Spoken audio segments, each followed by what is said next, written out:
ರಾಮನ ತಂದೆ ಯಾರು? ಅಲ್ಲ, ಸಾಮಾನ್ಯವಾಗಿ ಜಗಜ್ಜಾಹಿರ, ಅತಿರಥ, ಮಹಾರಥ, ದಶರಥ.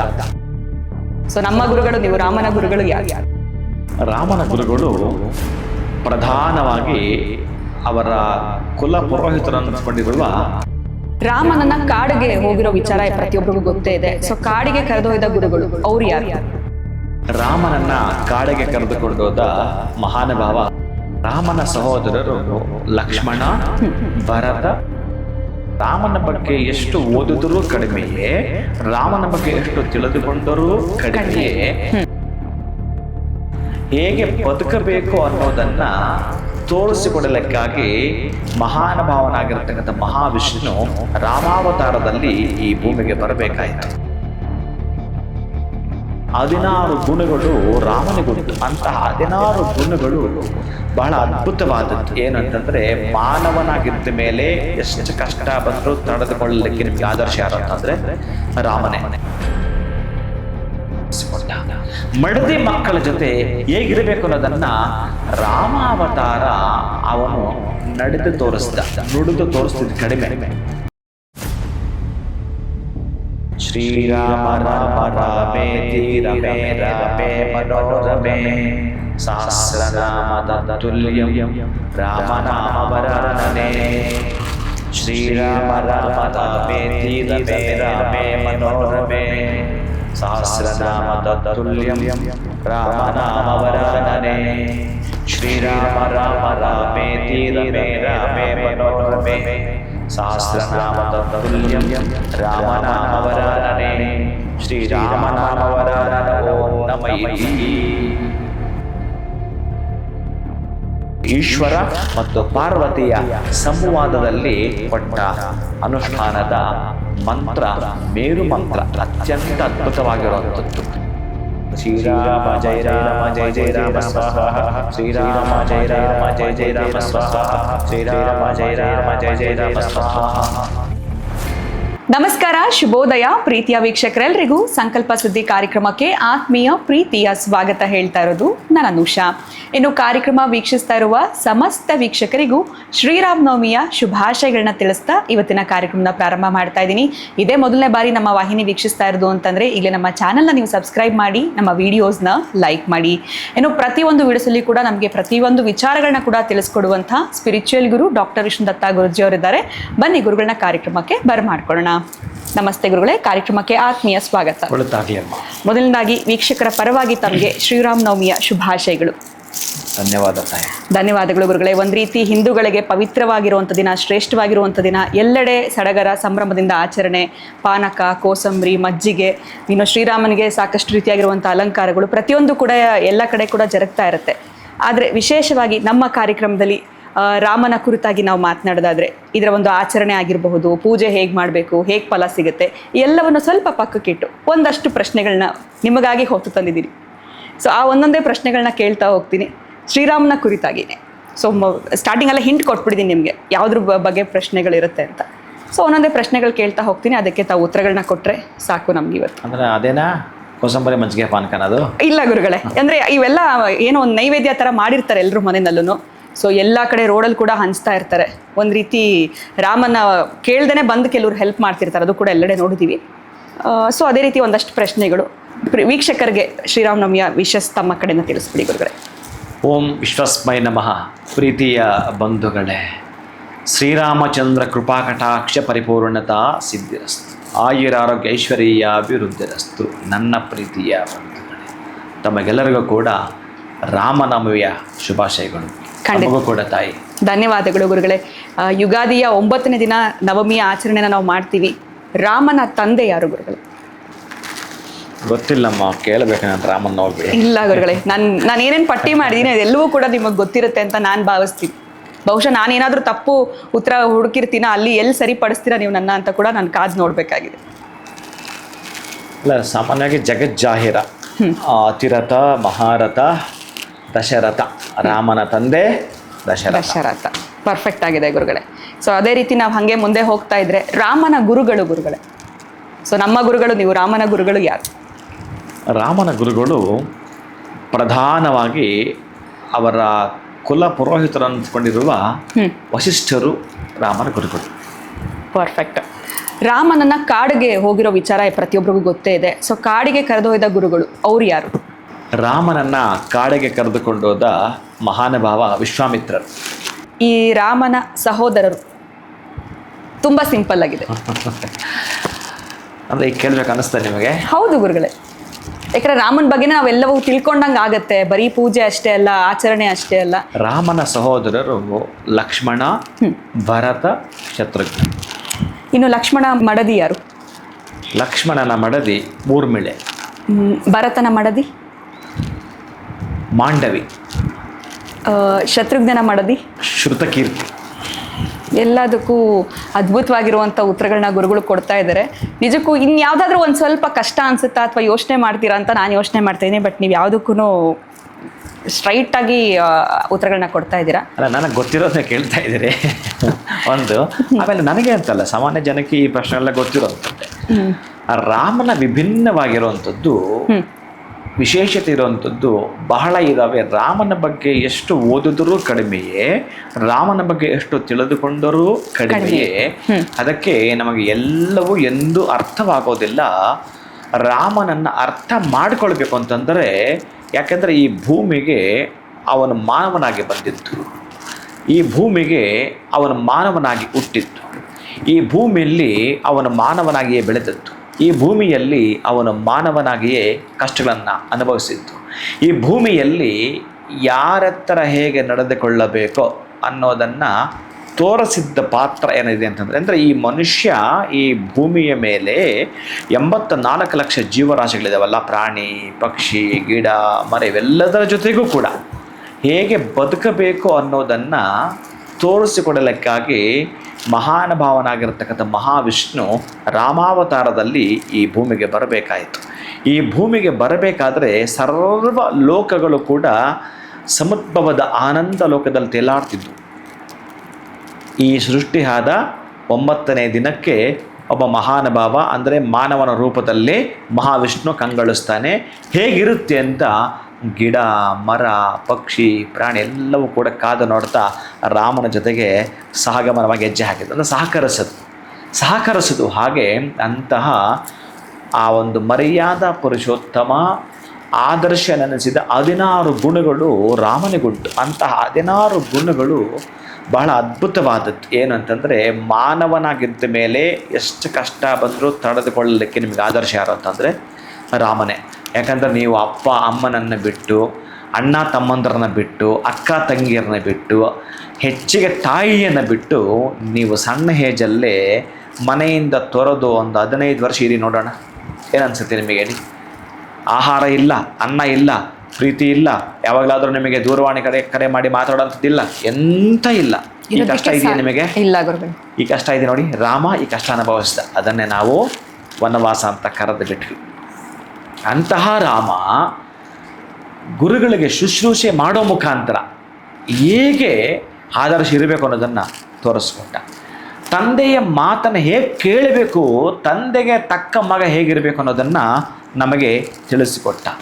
ಅಣ್ಣ ತಮ್ಮಂದ್ರ ಜೊತೆ ಏನಾದರೂ ಈಗ ವಾದ ವಿವಾದಗಳಿದಾವಲ್ಲ, ನಮಗೆ ಜಮೀನಿಗೋ ಆಸ್ತಿ ಪಾಸ್ತಿಯಲ್ಲಿ ಕಿತ್ತಾಡ್ತೀವಲ್ಲ, ಅಲ್ಲಿ ಹೇಗೆ ನಡ್ಕೊಳ್ಬೇಕು ಅಂತ ರಾಮ ನಮಗೆ ತೋರಿಸಿಕೊಟ್ಟ.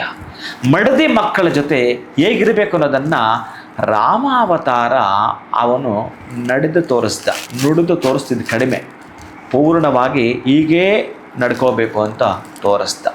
ಅಂತಹ ನಡವಳಿಕೆ ಇದೆಯಲ್ಲ, ಆ ನಡವಳಿಕೆಯನ್ನು ಈ ಮನುಕುಲಕ್ಕೆ ತಿಳುವಳಿಕೆ ಕೊಡಲಿಕ್ಕಾಗಿ ಆ ಅವತಾರ ಬರಬೇಕಾಯಿತು. ಅಂತಹ ರಾಮ ಅವತಾರದಲ್ಲಿ ಶ್ರೀರಾಮ ರಾಮ ರಾಮೇತಿ ರಮೇ ರಾಮೇ ಮನೋರಮೇ ಸಹಸ್ರನಾಮ ತತ್ತುಲ್ಯಂ ರಾಮನಾಮವರಾನನೆ.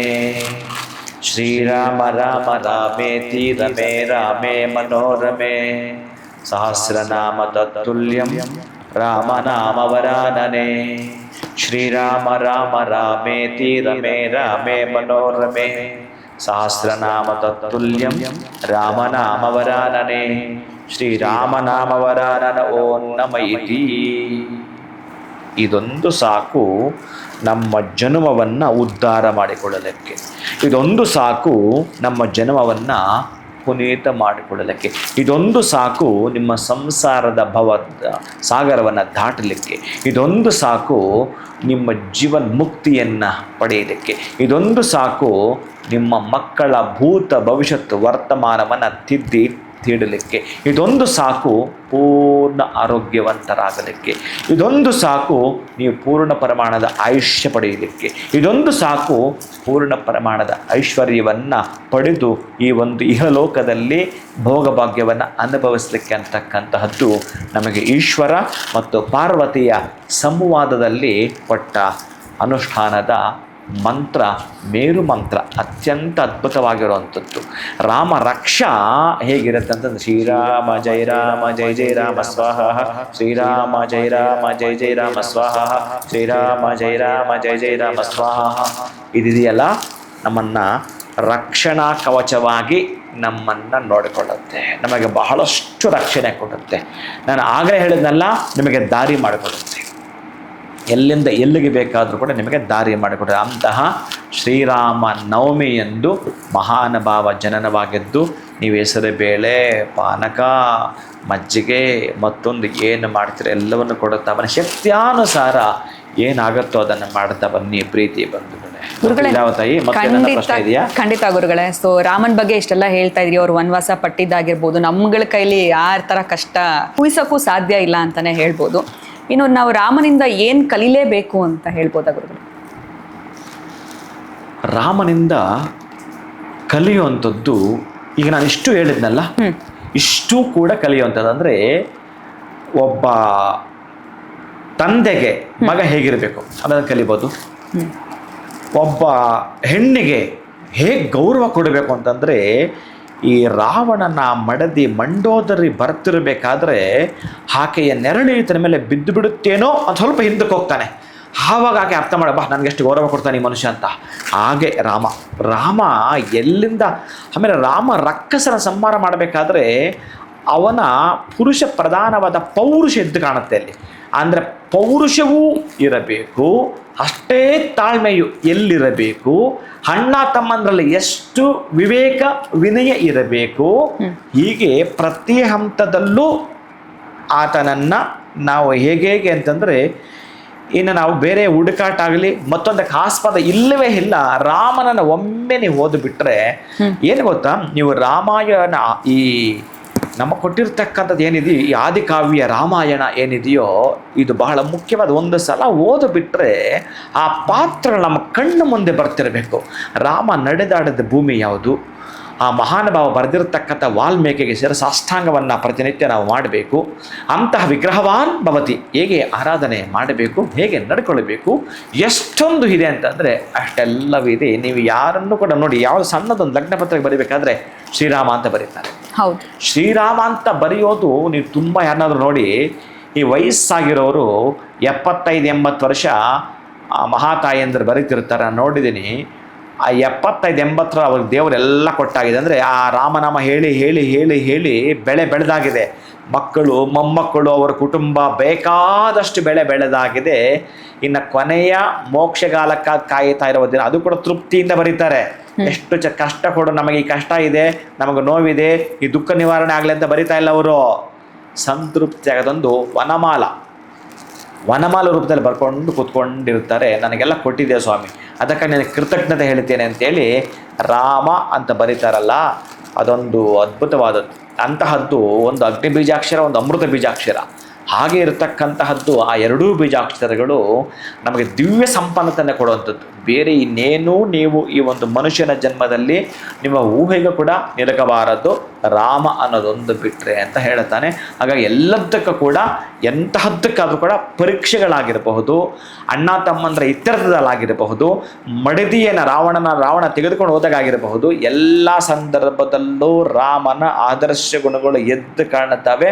ಅಂತಹ ಗುಣಗಳನ್ನು ಅಳವಡಿಸಿಕೊಳ್ಳಲಿಕ್ಕೆ ಮನುಷ್ಯ ಕಲೀಲಿಕ್ಕೆ ರಾಮಾವತಾರ ಬರಬೇಕಾಯ್ತು. ಹೇ ಮನುಷ್ಯ, ಹೇ ಮಾನವ, ಹೀಗೆ ನಡ್ಕೋ ಅಂತ ಹೇಳಿ ನಮಗೆ ಡ್ರೈವಿಂಗ್ ಕಲಿಸೋವಾಗ ಹೇಗೆ ಕೂತಿರ್ತಾನೋ ಹಾಗೆ ಇನ್ನೊಬ್ಬರು ಕಲಿಯೋರು ಇರ್ತಾರಲ್ಲ, ಹಾಗೇ ಹೋಗ್ತಿರುತ್ತಲ್ಲ, ಹಾಗೆ ಮಹಾನುಭಾವ ಈ ಜಗತ್ತನ್ನು ಡ್ರೈವ್ ಮಾಡಲಿಕ್ಕೆ ಬಂದದ್ದು, ನಮಗೆ ತೋರಿಸ್ಬಿಟ್ಟು ಹೋಗಿದ್ದು, ನಾವು ಅದನ್ನು ಅನುಸರಿಸ್ಕೊಂಡು ಹೋಗ್ತಾ ಇರೋದು.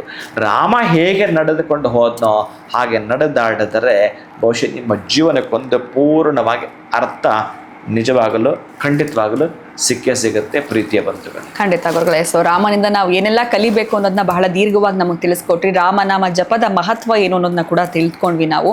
ಅದರ ಜೊತೆಯಲ್ಲಿ ಈ ಒಂದು ಶ್ರೀರಾಮ ನವಮಿಯ ದಿನ ನಮ್ಮಲ್ಲಿರುವಂಥ ಕೆಟ್ಟದ್ದು ಹೋಗಬೇಕು ಅಥವಾ ನಾಶ ಆಗಬೇಕು ಅಂದರೆ ಏನು ಮಾಡಬೇಕು?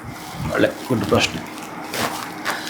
ನಮ್ಮಲ್ಲಿರುವ ಕೆಟ್ಟದ್ದು ಹೋಗಬೇಕಾದರೆ ನಾವು ಶ್ರವಣಾನಾಮ್ ಒಳ್ಳೆಯದನ್ನು ಕೇಳಿಸ್ಕೋಬೇಕಂತೆ. ಕೆಟ್ಟದ್ದು ಹೆಂಗೆ ಬಂತು ನಿಮಗೆ? ಕೇಳಿಸ್ಕೊಳ್ಳೋ ಮುಖಾಂತರವೇ, ಅಥವಾ ಇನ್ನೆಲ್ಲ ನೋಡಿದ ಮುಖಾಂತರ ಅಲ್ವಾ? ಅದಕ್ಕಾಗಿ ಮೊದಲು ಅವನ ಒಂದು ಕಥೆಯನ್ನು ಕೇಳಬೇಕಂತ. ಅದರಲ್ಲೂ ಕೂಡ ರಾಮಾಯಣದಲ್ಲಿ ಬರತಕ್ಕಂತಹದ್ದು ಬಾಲಕಾಂಡವನ್ನೇನಾದರೂ ನೀವು ಓದಿದರೆ, ರಾಮಾಯಣದ ಕೆಲವೊಂದು ಶ್ಲೋಕಗಳನ್ನು ಈ ಒಂದು ದಿನದಲ್ಲಿ ನೀವೇನಾದರೂ ಸ್ವಲ್ಪ ಮಟ್ಟಿಗಾದರೂ ಕೂಡ ತಿಳಿದುಕೊಳ್ತೀನಿ ಅಂತಂದರೆ ಬಹುಶಃ ಅಲ್ಲಿ ನೀವು ಕೆಟ್ಟದ್ದನ್ನು 100ಕ್ಕೆ 100 ಕಳೆದುಕೊಳ್ತೀರಿ. ಒಂದೇ ಒಂದು ಶ್ಲೋಕ ನೀವು ಇವತ್ತು ನನಗೆ ಇಷ್ಟು ಸಲ ಹೇಳ್ತೀನಿ, ನಿಮ್ಮ ಪ್ರೀತಿ ನಾನು ಹೇಳಿದಷ್ಟಲ್ಲ, ನಿಮ್ಮ ಮನಸಾರೆ ನಿಮಗೆ ನೀವೇ ಆಣೆ ಮಾಡಿಕೊಳ್ಳಿ, ಇಷ್ಟು ನಾನು ರಾಮನ ಶ್ಲೋಕವನ್ನು ಅಥವಾ ರಾಮನ ಅಷ್ಟೋತ್ತರವನ್ನು ನಾನು 1 ಸಲ ಹೇಳುತ್ತೇನೆ, 10 ಸಲ ಹೇಳುತ್ತೇನೆ, 5 ಸಲ ಹೇಳ್ತೇನೆ ಅಂತ ಅಂದುಕೊಳ್ಳಿ. ನಿಮ್ಮಲ್ಲಿರುವ ಕೆಟ್ಟದ್ದು ಏನಿತ್ತು, ನಿಮಗೆ ಗೊತ್ತಿಲ್ಲದೇ ನಿಮ್ಮ ಒಳಗಡೆ ಕೆಟ್ಟದೊಂದು ಭೂತ ಆವರಿಸ್ಕೊಂಡಿತ್ತಲ್ಲ, ಅದು ಯಾವುದಾದರೂ ಆಗಿರಬಹುದು. ಕೋಪದ ಭೂತ ಆಗಿರಬಹುದು, ಅಥವಾ ನಿಮ್ಮ ಲೇಜಿನೆಸ್ ಭೂತ ಆಗಿರಬಹುದು, ಇನ್ನೊಬ್ಬರ ಮೇಲೆ ಈರ್ಷ್ಯೆ ಅಸೂಯೆ ಆಗಿರಬಹುದು. ಯಾವುದೇ ಭೂತ ನಿಮ್ಮನ್ನು ಬಿಟ್ಟು ಹೋಗಲಿಕ್ಕೆ ಪರ್ವದಿನ ರಾಮನನ್ನು ಆವಾಹನೆ ನಿಮ್ಮ ಒಳಗಡೆ ಮಾಡಿಕೊಳ್ಳಿ, ಕೆಟ್ಟದ್ದು ದೂರ ಸರಿಯುತ್ತೆ. ಇಷ್ಟು ಸುಲಭವಾಗಿ ಇಷ್ಟು ಮಾಡಿದ್ರೆ ಸಾಕು, ಕೆಟ್ಟದ್ದು ಹೊರಗಡೆ ಹೋಗುತ್ತೆ ಅಂತ ತಿಳಿಸಿದ್ರಿ. ಅದರ ಜೊತೆಯಲ್ಲಿ ನಮ್ಮ ವೀಕ್ಷಕರಿಗೆ ಎಲ್ಲೋ ಒಂದು ಕಡೆ ಈ ರಾಮನವಮಿ ಅಂದು ನಮಗೆ ಐಶ್ವರ್ಯ ಬೇಕು ಅಂದರೆ ಏನು ಮಾಡಬೇಕು? ರಾಮನವಮಿ ಎಂದು ಐಶ್ವರ್ಯ ಬೇಕು ಅಂತಂದರೆ ನಾನೀಗ ಒಂದು ರಾಮತಂತ್ರವನ್ನು ಕೊಡ್ತೇನೆ. ಆ ರಾಮತಂತ್ರವನ್ನು ನೀವು ಅಳವಡಿಸಿಕೊಂಡರೆ ಬಹುಶಃ ಆ ರಾಮತಂತ್ರ ಹೇಗಿರುತ್ತೆ ಅಂತಂದರೆ, ಅವನು ಮೊದಲೇ 16 ಗುಣಗಳಿಂದ ಕೂಡಿದವ, ಶ್ರೇಷ್ಠವಾಗಿರುವ 16 ಗುಣಗಳಿಂದ ಕೂಡಿದವನು. ಯಾರ ಬಳಿ ಹೇಗೆ ನಡೆದುಕೊಳ್ಳಬೇಕು, ಗುರುಗಳಂದರೆ ಹೇಗೆ ಗೌರವ ಕೊಡಬೇಕು, ಪಿತೃ ಅಂತಂದರೆ ಹೇಗೆ ಗೌರವ ಕೊಡಬೇಕು, ತಾಯಿ ಅಂದರೆ ಹೇಗೆ ಗೌರವ ಕೊಡಬೇಕು, ಅಣ್ಣ ತಮ್ಮಂದ್ರ ಅಂತಂದರೆ ಅಣ್ಣ ಹೇಗೆ ನಡ್ಕೊಳ್ಬೇಕು, ಇವೆಲ್ಲವೂ ಕೂಡ ಸೇರಿ 16 ಗುಣಗಳಿಂದ ಕೂಡಿದವನಾದ್ದರಿಂದ ಮರ್ಯಾದ ಪುರುಷೋತ್ತಮನನ್ನು ನೀವು ರಾಮತಂತ್ರ ಅಂತಕ್ಕಂತಹದ್ದನ್ನು ಮಾಡುತ್ತೀನಿ ಅಂತಂದರೆ, ನಾನು ನಿಮಗೆ ಸಂಖ್ಯೆಗಳು ಕೊಡ್ತೇನೆ ಪ್ರೀತಿಯ ಬಂಧುಗಳೇ, ನಿಮಗೆ ಸ್ಕ್ರೀನ್ ಮೇಲೆ ಕೂಡ ಕೊಡ್ತೇನೆ. ಆ ಸಂಖ್ಯೆಗಳನ್ನು ಅಳವಡಿಸಿಕೊಳ್ತಾ ನೀವು ಒಂದು ಪುಸ್ತಕದಲ್ಲಿ ಈ ಸಂಖ್ಯೆಗಳನ್ನು ಬರ್ಕೊಳ್ಳಿ. ಆ ಸಂಖ್ಯೆಗಳಿಗೆ ಹಾಗೆ ಒಂದು ವಿಷಯವನ್ನು ಕೊಡ್ತೀನಿ ನಿಮಗೆ. ಆ ವಿಷಯವನ್ನು ಅಲ್ಲಲ್ಲೇ ಬರೆದುಕೊಳ್ಳಿ ನೀವು. ನಾನು ಒಂದೊಂದು ಸಂಖ್ಯೆಗೂ ಅದನ್ನು ದೇವ ಸಂಖ್ಯೆಗಳು ಅಂತ ಕರೀತಾರೆ. ಅಂತಹ ದೇವದೂತ ಸಂಖ್ಯೆಗಳನ್ನ ನಿಮಗೆ ಕೊಡ್ತೀನಿ. ಇದೇ ರಾಮನವಮಿ ಎಂದು ಅತ್ಯಂತ ಅದ್ಭುತವಾದ ಐಶ್ವರ್ಯವನ್ನು ಶೀಘ್ರವಾಗಿ ಪಡೆದುಕೊಳ್ಳಲಿಕ್ಕೆ, ಇದೇ ದಿನದಲ್ಲೇ ನೀವು ಪಡೆದುಕೊಳ್ಳಲಿಕ್ಕೆ ಒಂದು ಮಹತ್ತರವಾಗಿರತಕ್ಕಂಥ ಅವಕಾಶ ಇದೆ. ನಿಮ್ಮ ಪ್ರಶ್ನೆ ನಮ್ಮದು ಅಂದರೆ ಐಶ್ವರ್ಯ ಬೇಕು ಅಂತ. ಐಶ್ವರ್ಯ ಪಡೆದುಕೊಳ್ಳಲಿಕ್ಕೆ ಬಹುಶಃ ಐಶ್ವರ್ಯ ಅಂತ ನೀವು ಮಾತೆತ್ತಿದ್ದಕ್ಕೆ ನಾನು ಈ ರಾಮತಂತ್ರವನ್ನು ಕೊಡುತ್ತೇನೆ. ಆ ನನಗೇನಾದರೂ ಪ್ರವಚನ ಅಂತ ಹೋಗಿದ್ರೆ ನಾನು ರಾಮನ ಸ್ಟೋರಿ ಹೇಳ್ಕೊಂಡು ಇರ್ತಿದ್ದೆ ಇನ್ನೂ ಕೂಡ 1 ತಾಸು. ಇನ್ನು ನಾನು ಈ ಹಿಂದೆ ಹೇಳಿದ್ದು 3 ಅಕ್ಷರದಲ್ಲಿ ಹೇಳ್ಕೊಂಡು ಬಂದ್ಬಿಡ್ತಿದ್ದೆ, ರಾಮನ ವಂಶವೃಕ್ಷ ಎಲ್ಲ ಹೇಳ್ಕೊಂಡು ಬಂದ್ಬಿಡ್ತಿದ್ದೆ. ಈಗ ನೀವು ಐಶ್ವರ್ಯ ಅಂದದ್ದಕ್ಕಾಗಿ ಆ ರಾಮತಂತ್ರವನ್ನು ಕೊಡುತ್ತೆ ಪ್ರೀತಿ ಬಂಧುಗಳೇ. ಅದು ಒಂದು ಪುಸ್ತಕದಲ್ಲಿ ಬರೆದಿಟ್ಕೊಂಡಿದ್ದು, ಅದನ್ನೇ ನೀವೇನಾದರೂ ನಿಮ್ಮ ಮನೆಯ ಒಳಗಡೆ ಒಂದು ಫೋಟೋ ಮಾಡಿ ಇಟ್ಕೊಳ್ತೀವಿ ಅಂತಂದ್ರೂ ಕೂಡ ಆ ಸಂಖ್ಯೆಗಳು ಅದರ ಕೆಳಗಡೆ ಮೆಸೇಜ್ ಕೊಟ್ಟಿರ್ತೀನಿ ಪ್ರೀತಿ ಬಂಧುಗಳು. ಅಷ್ಟನ್ನು ಕೂಡ ನಿಮ್ಮ ಹತ್ರ ಇಟ್ಕೊಂಡು ಮುಂದುವರಿಯುವಂಥದ್ದು. ಅದರ ಜೊತೆಗೆ 16 ವೀಳ್ಯದೆಲೆಗಳು, 16 ವೀಳ್ಯದೆಲೆಗಳಲ್ಲಿ ನೀವು ಶ್ರೀರಾಮ ಶ್ರೀರಾಮ ಶ್ರೀರಾಮ ಪೆನ್ನಿಂದಲೇ ಬರೆಯಿರಿ, ತೊಂದರೆ ಇಲ್ಲ. ಅಥವಾ ಹನುಮಂತನ ಮುಖಕ್ಕೆ ಬಳಸ್ತಕ್ಕಂಥದ್ದು ಏನಿದೆಯೋ ಆ ಕೇಸರಿ, ಅದನ್ನು ತಂದು ದಾಳಿಂಬೆ ಕಡ್ಡಿ ಅಥವಾ ತುಳಸಿ ಕಡ್ಡಿ, ಬಂಗಾರದ ಕಡ್ಡಿ, ಬೆಳ್ಳಿಯ ಕಡ್ಡಿ ಯಾವುದಾದ್ರೂ ಆಗಿರಬಹುದು, ಆ ಸ್ಟಿಕ್ಕಿಂದ ಶ್ರೀರಾಮ ಶ್ರೀರಾಮ ಶ್ರೀರಾಮ ಅಂತ ಬರೆಯುವಂಥದ್ದು. ಆ ನಂತರ ಅದನ್ನು ಮಡಚೋದು, ಲವಂಗವನ್ನು ಚುಚ್ಚುವಂಥದ್ದು ಪ್ರೀತಿ ಬಂಧುಗಳೇ. ಈ ಲವಂಗ ಚುಚ್ಚಿರುವ 16 ವೀಳ್ಯದೆಲೆ ಮೇಲೆ ರಾಮ ರಾಮ ರಾಮ ಅಂತ ಏನು ಬರೆದಿದ್ದೀರೋ ಇವುಗಳೆಲ್ಲವನ್ನು ಕೂಡ ಹೋಗಿ ರಾಮನ ಪಾದಕ್ಕೆ ಅರ್ಪಣೆ ಮಾಡುವುದು, ಅಥವಾ ಆ ರಾಮ ಇಲ್ಲ ಗುರುಗಳೇ ಅಂತಂದ್ರೆ ಹನುಮನ ಪಾದಕ್ಕೆ ಅರ್ಪಣೆ ಮಾಡಿದ್ರು ಕೂಡ ಒಂದು ಸಲ ಹನುಮನ ಪಾದಕ್ಕೆ ಹಾಕಿದ್ರೆ 10 ರಾಮರು ತೃಪ್ತಿ ಪಡ್ತಾರಂತೆ. ಅಂದರೆ 10 ಸಲ ರಾಮ ತೃಪ್ತಿ ಪಡ್ತಾನೆ ಅಂತ. ರಾಮನಿಗೆ ಹಾಕಿದ್ರೆ ಒಂದೇ ಸಲ ತೃಪ್ತಿ ಪಡ್ತಾನಂತೆ. ಅಲ್ಲಿ ನೋಡಿ ಭಕ್ತ ಅಂದರೆ ಎಷ್ಟು ಆ ಮನಸ್ಸು ಉಲ್ಲಾಸಿತ ಆಗುತ್ತೆ ಅಂತ. ಅಂತಹದ್ದು ಇದು ಅತ್ಯಂತ ಅದ್ಭುತವಾಗಿರತಕ್ಕಂಥದ್ದು. ಈ ವೀಳ್ಯದೆಲೆಯನ್ನು ನೀವೇನಾದರೂ ಕೂಡ ಅರ್ಪಣೆ ಮಾಡಿದೆ ಆದರೆ ಇದೇ ದಿನ ಪ್ರೀತಿಯ ಬಂಧುಗಳೇ. ನಾನು ಯಾಕೆ ಇದನ್ನು ಹೇಳ್ತೇನೆ ಅಂತಂದರೆ, ಈ ಒಂದು ವೀಳ್ಯದೆಲೆ ಅಂತ ಏನಿದೆಯೋ ಬ್ರಹ್ಮನ ಸೃಷ್ಟಿಯಲ್ಲಿ ಇಲ್ಲದ್ದಕ್ಕೆ ಮಹತ್ವ ಬಹಳ ಇದೆ. ಅದು ಕೂಡ ದೇವರ ಪ್ರೀತಿಗೆ ಪಾತ್ರವಾಗ್ತಕ್ಕಂತಹದ್ದು ಕೆಲವು. ಅದರಲ್ಲಿ ಈ ವೀಳ್ಯದೆಲೆಯನ್ನು ನೀವೇನಾದರೂ ಕೊಟ್ಟಿದ್ದೆ ಆದರೆ, ಮಜ್ಜಿಗೆ ಕೂಡ ಅಷ್ಟೇ. ಇವತ್ತು ನೀವು ಎಷ್ಟು ಕುಡಿತೀರೋ ಆನಂದವಾಗಿ ಮಜ್ಜಿಗೆ ಅಷ್ಟೇ, ಅದರ ಹತ್ತಿರಷ್ಟು ಯಾರಿಗಾದರೂ ದಾನ ಮಾಡುವಂಥದ್ದು. ನಾನು ಮೊದಲೇ ಹೇಳಿದ್ದೀನಿ, ಭೂಲೋಕದ ಅಮೃತ ಯಾವುದಾದ್ರು ಇತ್ತು ಅಂತಂದರೆ, ನೀವು ಎಲ್ಲಾದರೂ ಡಾಕ್ಟ್ರನ್ನ ಕೇಳ್ತಾ ಬನ್ನಿ, ಭೂಲೋಕದ ಅಮೃತ ಅಂತಂದರೆ ಅದ್ಭುತವಾಗಿರೋಂಥದ್ದು. ನಿಮ್ಮ ಆಯಸ್ಸನ್ನು ಮತ್ತೂ ಜಾಸ್ತಿ ಮಾಡುವಂಥದ್ದು ಏನಾನಿತ್ತು ಅಂತಂದರೆ ಭೂಲೋಕದ ಅಮೃತ. 10 ಜನಕ್ಕೆ ಹಂಚುತ್ತಾ ಬರುವಂಥದ್ದು ಪ್ರೀತಿಯ ಬಂಧುಗಳ ಐಶ್ವರ್ಯವನ್ನು ಪಡೆದುಕೊಳ್ಬೇಕಾದ್ರೆ ಈ ಸಂಖ್ಯೆಗಳನ್ನು ಬರೆದಿಟ್ಕೊಳ್ಳಿ. ಒಮ್ಮೆ ಆ ಸಂಖ್ಯೆಗಳನ್ನ ಬರೆದಿಟ್ಕೊಂಡ್ಮೇಲೆ ಅದರ ಮೇಲೆ ಕೈ ಇಟ್ಟುಕೊಂಡು ಕಣ್ಣು ಮುಚ್ಚಿಕೊಳ್ತಾ 9 ನಿಮಿಷಗಳ ಕಾಲ ನೀವು ಈ ನವಮಿ ಆಗಿರೋದರಿಂದ ಆ ಶ್ರೇಷ್ಠವಾದ ಮಹಾನುಭಾವ ಆ ಲಗ್ನ ಆ ಉಚ್ಚಸ್ಥಾನದ ಗ್ರಹಗಳು ಇರುವಾಗ ಆ ನವಮಿ ತಿಥಿ ಎಂದು ಮಧ್ಯಾಹ್ನ ಅಭಿಜಿನ್ ಮುಹೂರ್ತದಲ್ಲಿ ಈತ ಜನನವಾಗುತ್ತಾನೆ. ಅಂತಹ ಅಭಿಜಿನ್ ಮುಹೂರ್ತ 11:30 ಇಂದ 12:30 ನೀವೊಂದು 9 ನಿಮಿಷಗಳ ಕಾಲ ಪ್ರೇಯರ್ ಮಾಡುವಂಥದ್ದು. ನಮಗೆ ಇದು ಬೇಕು ಅದು ಬೇಕು ಅಂತ ಯಾರನ್ನಾದ್ರೂ ಏನಾದರೂ ಕೇಳ್ತಿರಲ್ಲ, ಕೊನೆ ಪಕ್ಷಿ ನೀವು ಒಂದಷ್ಟು ಹಣ ಕೊಟ್ಟು ನಿಮಗೆ ಬೇಕಾಗಿರೋಂಥ ಗ್ರಾಸರೀಸನ್ನು ನೀವು ಖರೀದಿ ಮಾಡ್ತಿರಲ್ಲ, ನೀವು ಎಲ್ಲೋ ಒಂದು ಕಡೆ ಶಾಪ್ಗೆ ಹೋಗಿ ನೀವು ಬೇಕಾದನ್ನು ತಗೊಳ್ತಿರಲ್ಲ, ಹಾಗೆ ನಿಮಗೆ ಬೇಕಾದನ್ನು ಬೇಡಿಕೊಳ್ಳುವ ದಿನ ಶ್ರೀರಾಮನವಮಿಯ ದಿನ. ಆ ಚಾರ್ಟ್ ಮೇಲೆ ಕೈ ಇಟ್ಕೊಳ್ತಾ 9 ನಿಮಿಷಗಳ ನಂತರ, ಆ ನಂತರ ನೀವು ಬೇರೆ ದಿವಸದಲ್ಲೂ ಮಾಡಿ ಬಹುಶಃ ಕಡಿಮೆ ಇರಬಹುದು ನಿಮಗೆ ಪ್ರತಿಫಲ ಇದ್ದದ್ದೇ. ಆದರೆ ಈ ದಿನ ನೀವು 1 ಕೇಳಿದರೆ ರಾಮ 100 ಕೊಡ್ತಾನೆ, 100 ಕೊಡ್ತಾನೆ. ನೀವು ಬೇರೆಯಿಂದಲ್ಲಿ 100 ಕೇಳಿದರೆ ಆತ 1 ಕೊಡಬಹುದೇನೋ. ಅಂದರೆ ಈ ದಿನದ ಶಕ್ತಿನೇ ಅಂಥದ್ದು ಅಂತ ನಾನು ವಿತ್ ಶಾಸ್ತ್ರದ ಉಲ್ಲೇಖ ಮಾತಾಡೋಂಥದ್ದು ಇಷ್ಟ ಆಗಿರುತ್ತೆ ಪ್ರೀತಿ ಬಂಧುಗಳು. ಅದು ಸಂತೋಷದ ಸಂಭ್ರಮ ದಿನದಲ್ಲಿ ನೀವು ಮತ್ತು ಈಗ ನೋಡಿ, ಯಾರಾದರೂ ಒಂದು ಖುಷಿಯಿಂದ ಫಂಕ್ಷನ್ ಮಾಡ್ತಾರೆ ಅಂತಂದರೆ ಏನೇನೋ ಮಾಡಬೇಕು, ಅದಕ್ಕಿನ್ನೂ ಕೂಡ ಅವರು ಹಾಕಿರೋದು ಏನು ಲಿಸ್ಟ್ ಇದೆಯೋ ಅದಕ್ಕಿಂತಲೂ ಜಾಸ್ತಿ ಮಾಡ್ತಿರ್ತಾರೆ. ಯಾಕೆ? ಖುಷಿಯಿಂದ ಮಾಡೋದು. ರಾಮ ಜನನವಾದ ಈ ದಿನದಲ್ಲಿ ನೀವು ಏನು ಬೇಡಿಕೆ ಇಟ್ಟರೂ ಕೂಡ 33 ಕೋಟಿ ದೇವತಾ ಸರ್ವಲೋಕದ ದೇವತೆಗಳು ನಿಮಗೆ ಅನುಗ್ರಹವನ್ನು ನಿಮಗೆ ಕೊಡಲಿಕ್ಕೆ ಕಾಯ್ತಿರುತ್ತಾರೆ. ಈ ಸರ್ಕಾರ ಬಂದರೆ ನಿಮಗೆ 5 ಕೊಡ್ತೀವಿ ಅಂತ ಹೇಳಿ ಗ್ಯಾರಂಟಿಗಳು ಎಷ್ಟು ಕೊಡ್ತಾರೆ? 2ನೇದು ಕೊಟ್ಟಿದ್ದಾರೆ, ಕೂಡ ತಗೊಳ್ತಿದ್ದಾರೆ. ಹಾಗೆ ರಾಮ ಈ ದಿನದಲ್ಲಿ ಇದ್ದಾಗ ನೀವು ಬೇಡಿಕೊಳ್ತೀರಲ್ಲ, ಖಂಡಿತ ಎಲ್ಲವನ್ನು ಕೂಡ ಪಡೆದುಕೊಳ್ಳುತ್ತೀರಿ. ನಾಳೆ ಬಹುಶಃ ಕಡಿಮೆ ಆಗ್ಬೋದು, ಈ ದಿನ ಮಾತ್ರ ಸಂಪನ್ನವಾಗಿ ಪಡೆದುಕೊಳ್ಳುತ್ತೀರಿ. ಅಂತಹ 16 ಸಂಖ್ಯೆಗಳ ನೀವು ಅದ್ಭುತವಾಗಿ ಯಾವತ್ತಾದ್ರೂ ಮತ್ತೆ ನೀವು ಅದನ್ನು ಚಾರ್ಟ್ ಮಾಡಿ ನಿಮ್ಮ ಬಳಿ ಇಟ್ಕೊಳ್ಬಹುದು ಕೂಡ. ಅತ್ಯಂತ ಅನುಭೂತಿಯನ್ನು ಪಡ್ಕೊಳ್ತೀರಿ ಪ್ರೀತಿಯ ಬಂಧುಗಳು. ಖಂಡಿತ ಗುರುಗಳೇ. ಸೊ ಈ ಒಂದು ಶ್ರೀರಾಮನವಮಿಯ ದಿವಸನೇ ಈ ಒಂದು ಐಶ್ವರ್ಯವನ್ನು ಪಡೆದುಕೊಳ್ಬೇಕು ಅಂತಂದರೆ 16 ವೀಳ್ಯದೆಲೆಯನ್ನು ಹೇಗೆ ಬಳಸ್ಕೊಳ್ಬೇಕು ಅಂತ ಅದ್ಭುತವಾಗಿ ನಮಗೆ ತಿಳಿಸ್ಕೊಟ್ಟಿದ್ದೀರಾ. ಅದರ ಜೊತೆಯಲ್ಲಿ ಸಾಕಷ್ಟು ಜನಕ್ಕೆ ಈ ಒಂದು ಆರೋಗ್ಯದ ಸಮಸ್ಯೆ ಇರುತ್ತೆ. ಸೊ ಈ ಹಬ್ಬದ ದಿನನೇ ನಮ್ಮಲ್ಲಿರುವಂಥ ಈ ರೋಗ ರುಜಿನಗಳಾಗಿರ್ಬೋದು, ಆರೋಗ್ಯದ ಸಮಸ್ಯೆಗಳಿಂದ ನಾನು ದೂರ ಬರಬೇಕು ಅಂತಂದರೆ, ಆರೋಗ್ಯ ಸರಿ ಹೋಗಬೇಕು ಅಂದರೆ ಏನು ಮಾಡಬೇಕು? ಇದೇ ಶ್ರೀರಾಮನವಮಿ ಎಂದು ಯಾರು ಅನಾರೋಗ್ಯ ಪೀಡಿತರೋ ಅದು ಕೂಡ ಆಗೋವಂಥವರು ಸಾಧ್ಯ ಆದರೆ ಇದೇ ಶ್ರೀರಾಮನವಮಿ ಎಂದು 9 ಪ್ರದಕ್ಷಿಣೆ ಏನಾದರೂ ರಾಮಾಲಯವನ್ನು ಮಾಡುತ್ತೀನಿ ಅಥವಾ ಹನುಮನ ಆಲಯವನ್ನು ಪ್ರದಕ್ಷಿಣೆ ಮಾಡಿದ್ದೇನೆ ಅಂತಂದರೆ ಇವತ್ತಿರ್ತಕ್ಕಂಥ ಆ ಕಾಸ್ಮಿಕ್ ಎನರ್ಜಿ ಏನಿದೆಯೋ ಅದು ನಿಮ್ಮ ರೋಗ ರುಜಿನಗಳನ್ನು ನಿವಾರಣೆ ಮಾಡ್ತಕ್ಕಂಥ ಶಕ್ತಿಯನ್ನು ಹೊಂದಿರುವ ಕಾರಣ ಇದನ್ನು ಮಾಡಿಕೊಳ್ಳುತ್ತೀರಿ. ಅಥವಾ ಅಭಿಷೇಕ ಮಾಡಿರ್ತಕ್ಕಂತಹ ಆ ನೀರನ್ನು ನೀವು ನಿಮ್ಮ ಮೇಲೆ ಪ್ರೋಕ್ಷಣೆ ಮಾಡಿಸಿಕೊಳ್ಳತಕ್ಕಂಥ ಪ್ರಯತ್ನವನ್ನಾದರೂ ಅಥವಾ ತೀರ್ಥ ಪ್ರಾಶನವನ್ನಾದರೂ ಕೂಡ ಮಾಡಿಕೊಂಡರೆ ಅನಾರೋಗ್ಯವಂತರು ಅತ್ಯಂತ ಪರಿಪೂರ್ಣವಾದ ಆರೋಗ್ಯವಂತರನ್ನಾಗಿ ಮಾಡಲಿದೆ ಈ ದಿನದ ದಿಶಕ್ತಿಯೇ ಶ್ರೀರಾಮನವಮಿಯ ದಿವ್ಯ ದರ್ಶನದ 9 ಪ್ರದಕ್ಷಿಣೆ ಆಗಿರುತ್ತೆ ಪ್ರೀತಿಯ ಬಂಧುಗಳು. ಖಂಡಿತ 9 ಪ್ರದಕ್ಷಿಣೆಗಳನ್ನ ನಾವು ಹೇಗೆ ಹಾಕಬೇಕು ಅನ್ನೋದ್ರ ಬಗ್ಗೆ ನಮಗೆ ತಿಳಿಸ್ಕೊಂಡ್ವಿ. ಅದರ ಜೊತೆನಲ್ಲಿ ಗುರುಗಳೇ, ಈ ವಿದ್ಯಾರ್ಥಿಗಳಿಗೋಸ್ಕರ ನಾವು ಮಾತನಾಡೋದಾದ್ರೆ ಸಾಕಷ್ಟು ಜನಕ್ಕೆ ಪೋಷಕರಿಗೆ ಒಂದು ಆತಂಕ ಇರುತ್ತೆ, ಮಗ ವಿದ್ಯಾವಂತನಾಗ್ತಾ ಇಲ್ಲ ಅಂತ. ಸೊ ವಿದ್ಯಾವಂತರಾಗಲು ಈ ಶ್ರೀರಾಮನವಮಿಯನ್ನು ನಾವು ಹೇಗೆ ಬಳಸ್ಕೊಳ್ಬೋದು? ಮಕ್ಕಳು ವಿದ್ಯಾವಂತರಾಗಬೇಕಾದ್ರೆ ನಿಮ್ಮ ಹತ್ರ ಕೂರಿಸ್ಕೊಂಡು ಬಹುಶಃ ಈ ದಿನದಲ್ಲಿ ಈ ಬೆಳಗ್ಗಿಂದ ರಾತ್ರಿ ತನಕ ಎಷ್ಟೊತ್ತಾದರೂ ಆಗಲಿ ಪರವಾಗಿಲ್ಲ, ಮಕ್ಕಳ ಕೈಯಲ್ಲಿ ರಾಮನ ಫೋಟೋ ತೋರಿಸುವಂಥದ್ದು, ಕನಿಷ್ಠ ಪಕ್ಷ ನೀವು ಎಷ್ಟಾದರೂ ವಿದ್ಯೆ ಕೊಡಿ, ನೀವು ಎಷ್ಟಾದರೂ ಸ್ಕೂಲ್ಗೆ ಫೀಸ್ ಕಟ್ಟಿ, ಎಷ್ಟು ಲಕ್ಷಗಟ್ಟಲೆ ಆದರೂ ಕಟ್ಟಿ, ಆದರೆ ಅದರ ಜೊತೆಗೆ ಒಂದು ಸಣ್ಣದೊಂದು ಸಂಸ್ಕಾರ, ಒಂದು ಸಂಸ್ಕೃತಿ ಇಲ್ಲ ಅಂತಂದರೆ ಅವೆಲ್ಲವೂ ಎಡವಟ್ಟಾಗಬಹುದು ಬಹುಶಃ.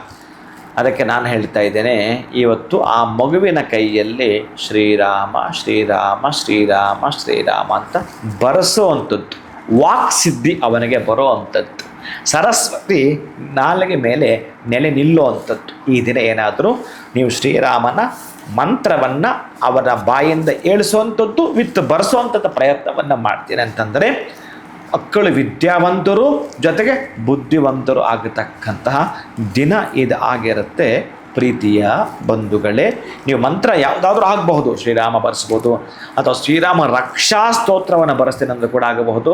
ಒಟ್ಟಾರೆ ಈ ದಿವಸ ತಂದೆ ತಾಯಿಗಳು ಅಂತಹ ತುಂಬ ಬಲವಂತ ಮಾಡಿ ಆದರೂ ಈ ದಿವಸ ಬರೆಸಿ, ಒಂದು 21 ಸಲ ಬರೆಸಿ, 54 ಬರೆಸಿ. 100 ಸಮಯ ಇದೆ. ನಮ್ಮ ಮಗ ಕೇಳ್ತಾನೆ ಗುರುಗಳೇ, ನಮ್ಮ ಮಗಳು ಕೇಳ್ತಾಳೆ, 108 ಸಲ ಬರೆಸಿ. ಈ ದಿನ ಬರೆಸಿಬಿಡಿ. ಅವರಷ್ಟು ವಿದ್ಯಾವಂತರು, ನೀವು ಆಡಿಕೊಂಡಾಡ್ತೀರಿ, ಅಷ್ಟು ಚೆನ್ನಾಗಿ ವಿದ್ಯೆ ಬುದ್ಧಿಯಲ್ಲಿ ಬೆಳೀತಾರೆ. ಖಂಡಿತ ಗುರುಗಳೇ. ಸೊ ಇಲ್ಲೊಂದು ಕಡೆ ವಿದ್ಯಾರ್ಥಿಗಳಿಗೆ ಒಂದು ಒಳ್ಳೆ ಟಿಪ್ಸೇ ಸಿಕ್ತು ಅಂತಲೇ ಹೇಳ್ಬೋದು. ಸಿಂಪಲ್, ಶ್ರೀರಾಮನನ್ನು ಅವರು 21 ಟೈಮ್ಸ್ ಅಥವಾ 54 ಅಥವಾ 108 ಬಾರಿ ಬರೆಯೋದ್ರಿಂದ ಎಜುಕೇಷ್ನಲ್ಲಿ ಇಂಪ್ರೂವ್ಮೆಂಟ್ ಸಿಗುತ್ತೆ ಅಂತ. ಅದರ ಜೊತೆಯಲ್ಲಿ ಪ್ರತಿಯೊಬ್ಬರಿಗೂ ಕೂಡ ಆಸೆ ಇರುತ್ತೆ ಶ್ರೀಮಂತರಾಗಬೇಕು ಅಂತ.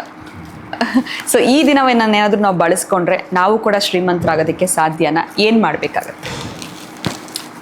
ಶ್ರೀಮಂತರಾಗಬೇಕಾದ್ರೆ ನಾನೀಗ ಈ ರಾಮತಂತ್ರ ಹೇಳಿದ್ದೀನಲ್ಲ, ಅದು ಈಗ ನೀವು ಶ್ರೀಮಂತರು ಅಂತ ಏನು ಪದ ಬಳಸ್ತೀರೋ, ಇದಕ್ಕೆ ನನ್ನದೊಂದು ಧ್ಯೇಯ ವಾಕ್ಯ ಈ ದಿನ ಏನು ಅಂತಂದರೆ, ನಾನು ಹೇಳ್ತಿರ್ತೀನಿ ಯಾವಾಗಲಾದರೂ ಒಂದು ಮಾತನ್ನು, ನಮಗೆ 1 ಕಿಲೋ ಬೆಲ್ಲ ಬೇಕು ಅಂತಂದರೆ ಬೆಲ್ಲದ ಹಣ ಕಳ್ಕೋಬೇಕು ಅಂತ. ಅದಕ್ಕಾಗಿ ರಾಮನ 16 ಗುಣಗಳನ್ನು ನೀವಿವತ್ತು ನಾನು ಕಲಿತೀನಿ. ರಾಮನ 16 ಆದರ್ಶ ಗುಣಗಳನ್ನು ಇವತ್ತು ನಾನು ಅಳವಡಿಸ್ಕೊಳ್ತೀನಿ ಅಂತ ಹೇಳಿ, ಎಲ್ಲಿಯಾದರೂ ಕೂಡ ನಿರ್ಗತಿಕರಿಗೆ ಅಥವಾ ದೇವಸ್ಥಾನದ ಹುಂಡಿಗೆ ನೀವು ಶ್ರೀಮಂತರಾಗಬೇಕು ಅಂತ ಮನಸ್ಸಲ್ಲಿ ಇಟ್ಕೊಂಡು, ಅದು ಎಷ್ಟರ ಮಟ್ಟಿಗೆ ನೀವು ಆಗಬೇಕು ಅಂತ ನೀವು ಸಂಕಲ್ಪ ಅಂದುಕೊಂಡಿರ್ತೀರೋ, ಹೇಗೆ ಮಾಡ್ಕೊಂಡಿರ್ತೀರೋ, ಒಂದಷ್ಟು 16 ರೂಗಳಿಗೂ ಮೇಲ್ಪಟ್ಟು ಎಷ್ಟಾದರೂ ಹಣವನ್ನು ಇವತ್ತು ಹಾಕುವಂಥದ್ದು. ಹಾಕಬೇಕಾದ್ರೆ ಒಂದು ನಿಯಮ ಇದೆ ಪ್ರೀತಿಯ ಬಂಧುಗಳೇ. ಏನು ಗೊತ್ತಾ? ನೀವು ಯಾವ ಬಿಸ್ನೆಸ್ ಮಾಡ್ತಿದ್ದೀರೋ ಆ ಬಿಸ್ನೆಸ್ಸನ್ನು ಬರೀರಿ. ನಾನು ಈ ಬಿಸ್ನೆಸ್ ಜೊತೆಗೆ ಮತ್ತೊಂದು ಬಿಸ್ನೆಸ್ಸನ್ನು ಮಾಡಬೇಕು ಅಂತಲೂ ಕೂಡ ಅಂದ್ಕೊಂಡಿದ್ದೇನೆ ಅಂತ ಹೇಳಿ ಅಂದುಕೊಂಡಿರತಕ್ಕಂತಹ ಬಿಸ್ನೆಸ್ಸಿನ ಜೊತೆಗೆ ಅಥವಾ ಜಾಬ್ ಜೊತೆಗೆ ನಾನು ಹೀಗೆ ಅಂತ ಸಂಕಲ್ಪ ಮಾಡಿಕೊಳ್ಳೋದು. ಇಷ್ಟೆಲ್ಲ ಸಂಕಲ್ಪ ಮಾಡಿಕೊಂಡ ಆದ ಮೇಲೆ ನಾನು ಈ ಒಂದು ಮಟ್ಟಕ್ಕೆ ನಾನು ಏನು ಅಂದುಕೊಂಡಿದ್ದೇನೆಯೋ ಹಾಗೆ ನಾನು ಅಂದವೆ, ಅಂದರೆ ತುಂಬ ಆಕಾಶ ಕೇಣೆ ಅಲ್ಲ, ನಾನು ಒಂದು ಮಟ್ಟಕ್ಕೆ ಹೊರಟ ಮೇಲೆ ಗೋದಾನವನ್ನು ಮಾಡ್ತೀನಿ ಅಂತ. ಪ್ರೀತಿಯ ಬಂಧುಗಳೇ, ಯಾರು ಅಂದುಕೊಳ್ತೀರೋ ಆ ಗೋದಾನ, ನಾನು ಈ ಕೆಲಸ ಆದ ಮೇಲೆ ಖುಷಿಯಿಂದ ಸಂತೋಷವಾಗಿ ಗೋದಾನ ಮಾಡ್ತೀನಿ ಅಂತ ಸಂಕಲ್ಪ ಹೊತ್ತುಕೊಳ್ಳುವವರು ದಿಢೀರ್ ಶ್ರೀಮಂತರಾಗಲಿಕ್ಕೆ ಕಾರಣ ಈ ದಿನ ಬರೆದಿಟ್ಕೊಳ್ಳಿ.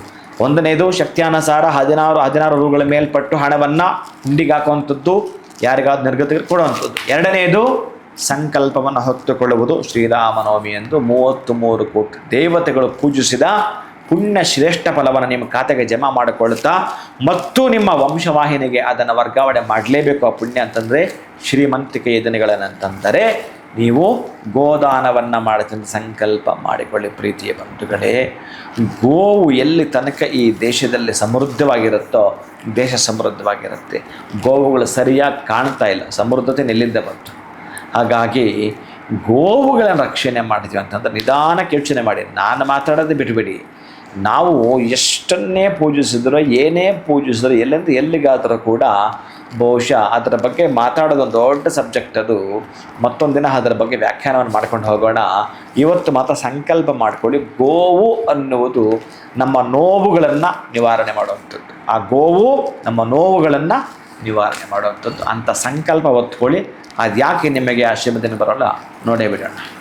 ಸೊ ಈ ದಿನನ ಬಳಸ್ಕೊಂಡು ನಾವು ಹೇಗೆ ಶ್ರೀಮಂತರಾಗಬಹುದು ಅನ್ನೋದ್ರ ಬಗ್ಗೆ ನಮಗೆ ತಿಳಿಸ್ಕೊಟ್ರಿ. 16 ರೂಪಾಯಿ ಹುಂಡಿಗೆ ಹಾಕೋದಿರ್ಬೋದು, ಅಥವಾ ಸಹಾಯ ಮಾಡುವಂಥದ್ದು, ಅಥವಾ ಗೋದಾನ ಮಾಡೋದ್ರಿಂದ ಅದು ಸಾಧ್ಯ ಆಗತ್ತೆ ಅಂತ. ಸೊ ಇಷ್ಟೆಲ್ಲವೂ ವಿಶೇಷತೆ ಬಗ್ಗೆ ನಾವು ತಿಳ್ಕೊಳ್ತಾ ಇದ್ದೀವಿ ಈ ಒಂದು ಪವಿತ್ರವಾದಂತಹ ದಿನದಂದು. ಈ ಶ್ರೀರಾಮನವಮಿಯ ದಿನ ನಮಗೆ ಅತೀಂದ್ರಿಯವಾದ ಶಕ್ತಿಯನ್ನು ಪಡೆದುಕೊಳ್ಬೇಕು, ಸೂಪರ್ ಪವರ್ ಥರ ಬೇಕು ಅಂತಂದರೆ ಏನು ಮಾಡಬೇಕಾಗತ್ತೆ ಗುರು? ನಮ್ಮ ಮತ್ತೊಂದ್ಸಲ ಹೇಳಿ. ಅಂದರೆ ಈ ರಾಮನವಮಿನಲ್ಲಿ ನಮಗೆ ಐಶ್ವರ್ಯ ಪಡ್ಕೊಳ್ಳೋದಕ್ಕೆ ಏನು ಮಾಡಬೇಕು, ಆರೋಗ್ಯ ಸರಿ ಹೋಗೋಕ್ಕೆ ಏನು ಮಾಡಬೇಕು, ಇವೆಲ್ಲವೂ ಕೂಡ ತಿಳಿಸ್ಕೊಡ್ತಾ ಇದ್ದೀರಾ. ಅದಕ್ಕೆ ಅದೇ ರೀತಿಯೇ ಈ ದಿನನ ಬಳಸ್ಕೊಂಡು ಅತೀಂದ್ರ ಶಕ್ತಿಯನ್ನು ಪಡ್ಕೊಳ್ಬೇಕು ಅಂದರೆ ಏನು ಮಾಡಬೇಕು ಅಂತ? ಇದು ಅದ್ಭುತವಾದದ್ದು. ಇದು ಬಹಳ ಇದ್ರೊಳಗಡೆ ಎಲ್ಲ ಇದೆ. ನಾವುಗಳೇನಾದರೂ ಅತೀಂದ್ರಿಯ ಶಕ್ತಿಯನ್ನು ಪಡೆದುಕೊಳ್ಳಲೇಬೇಕು ಎನ್ನುವ ಸಂಕಲ್ಪ ಇದ್ದರೆ ನಮ್ಮ ಇಂದ್ರಿಯಗಳನ್ನು ಅವನು ಕೊಟ್ಟುಬಿಡ್ಬೇಕು, ಶ್ರೀರಾಮನ ಕೊಟ್ಟುಬಿಡ್ಬೇಕು. ಎಷ್ಟು ನಮ್ಮದೆಲ್ಲ 4 ಆಣೆ ರೀ, ನಮ್ಮ ಇಂದ್ರಿಯಗಳೆಲ್ಲ 4 ಆಣೆ, ಅತೀಂದ್ರಿಯ ಬೆಲೆ ಕಟ್ಟಲಾಗತ್ತು. ಅಂಥ ಅತೀಂದ್ರಿಯ ಶಕ್ತಿಯನ್ನು ಏನಾದರೂ ನಾವು ಪಡೆದುಕೊಂಡೇ ತೀರಬೇಕು ಅಂತಂದರೆ ನಮ್ಮ ಇಂದ್ರಿಯಗಳನ್ನು ಅವನ ವಶಕ್ಕೆ ಬಿಟ್ಟು ಕೊಡಬೇಕು. ಏನು ವಶಕ್ಕೆ ಬಿಟ್ಟು ಕೊಡಬೇಕು? ಯಾವಾಗಲೂ ಅಷ್ಟೇ ನಾನು ಹೇಳ್ತಿರ್ತೀನಲ್ಲ, ಅದು ಹೇಗೆಂತಂದರೆ ನನ್ನ ಕಿವಿ ಇಷ್ಟು ವರ್ಷಗಳು ಏನೋ ಕೆಟ್ಟದ್ದು ಕೇಳಿಸ್ಕೊಂಡ್ಬಿಡ್ತೋ ಆ ಕೆಟ್ಟದ್ದು ಹೋಗ್ಬೇಕು ಅಂತಂದರೆ ಈ ಕಿವಿ ಅವನು ಕೊಟ್ಬಿಡ್ಬೇಕು. ಅಂದರೆ ಅವನ ಕಥೆಯನ್ನೇ ಕೇಳ್ತಾ ಬರಬೇಕು. ಈ ಮೂಗು ಇಷ್ಟು ವರ್ಷಗಳು ಏನು ದುರ್ವಾಸನೆ ನೋಡ್ತಾ ಇತ್ತೋ ಏನೋ ಗೊತ್ತಿಲ್ಲ, ಈಗ ಅವನ ಪಾದದ ಮೇಲೆ ತುಳಸಿನ ಜಿಗ್ರಾಣಿಸಬೇಕು, ಸುವಾಸನೆ ನೋಡಬೇಕು.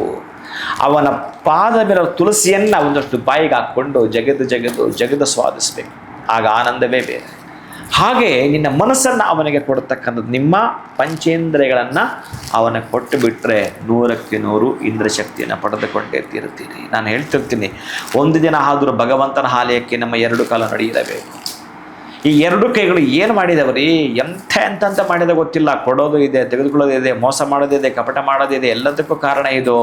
ಹೀಗೆಲ್ಲ ಇರತಕ್ಕಂತಹದ್ದು ಅವನನ್ನು ಸ್ವಲ್ಪ ಅರ್ಚಿಸ್ತಾ ಬಾ, ಅವನನ್ನು ಪೂಜಿಸ್ತಾ ಬಾ, ಅವನನ್ನು ಒಮ್ಮೆ ಮುಟ್ಟು ಅವನಿಗೊಂದು ಸೇವೆ ಮಾಡು ಅಂತಂದರೆ ರಾಮನಿಗೆ ಮಾಡಿದಷ್ಟೇ ಸೇವೆ ನಿಮ್ಮ ಖಾತೆಗೆ ಹಾಕ್ಬೇಕಂತಂದರೆ ಯಾರು ಅನಾಮಧೇಯ ನಿರ್ಗತಿಕರು ಅವರನ್ನು ಪೂರ್ಣ ಒಪ್ಪಿಕೋ ತಬ್ಬಿಕೋ ಮಾಡು. ಹಾಗೆ ಅವನಿನ್ನ ವಶವಾಗ್ತಾನೆ. ನಿನ್ನ ಇಂದ್ರಿಯಗಳನ್ನು ಅವನು ಕೊಟ್ಟಿದ್ದೆ ಆದರೆ ಅತೀಂದ್ರ ಶಕ್ತಿ ಕೊಡೋರ ಜೊತೆಗೆ ಅವನಿನ್ನ ವಶವಾಗುತ್ತಾನೆ. ಯಾಕೆ ಗೊತ್ತಾ, ಇಲ್ಲಿ ನಾವು ಏನು ಮಾಡ್ತೀವೋ ಅದು ನಮ್ಮದು, ನಾವೇನು ಮಾಡ್ತೀವೋ ಅದು ನಮ್ಮದು ಅಂತ ನಿಮ್ಗೆ ಗೊತ್ತಿದೆ. ಇಲ್ಲಿ ಒಂದು ಸಣ್ಣದೊಂದು ಚುಟುಕ ಆಗಿರೋವಂಥದ್ದು ಒಂದು ಕತೆ ನಿಮಗೆ ಈ ಸಂದರ್ಭದಲ್ಲಿ ಜ್ಞಾಪಕ ಬಂದದಕ್ಕೆ ಹೇಳುತ್ತೇನೆ. ಪ್ರೀತಿಯ ಬಂಧುಗಳೇ, ಯಾರೋ ಒಬ್ಬ ಆತ ನಡ್ಕೊಂಡು ಹೋಗ್ತಿರುತ್ತಾನೆ. ತುಂಬ ಚೆನ್ನಾಗಿರ್ತಕ್ಕಂತಹ ಮಾವಿನ ಹಣ್ಣುಗಳು ಕಾಣಿಸ್ತಾವೆ ಅವನಿಗೆ. ಆ ಮಾವಿನ ಹಣ್ಣುಗಳನ್ನು ವಾವ್ ತುಂಬ ಚೆನ್ನಾಗಿದೆ, ಅಲ್ಲಿಗೆ ಹೋಗ್ಬೇಕು ಅಂತ ಹೇಳಿ ನೋಡಿದ ಕೂಡಲೇ ಅಲ್ಲಿಗೆ ಹೋಗ್ತಾನೆ. ಹೋದ ಕೂಡಲೇ ಆ ಹಣ್ಣು ಕಿತ್ಕೊಂಡ್ಬಿಡ್ತಾನೆ.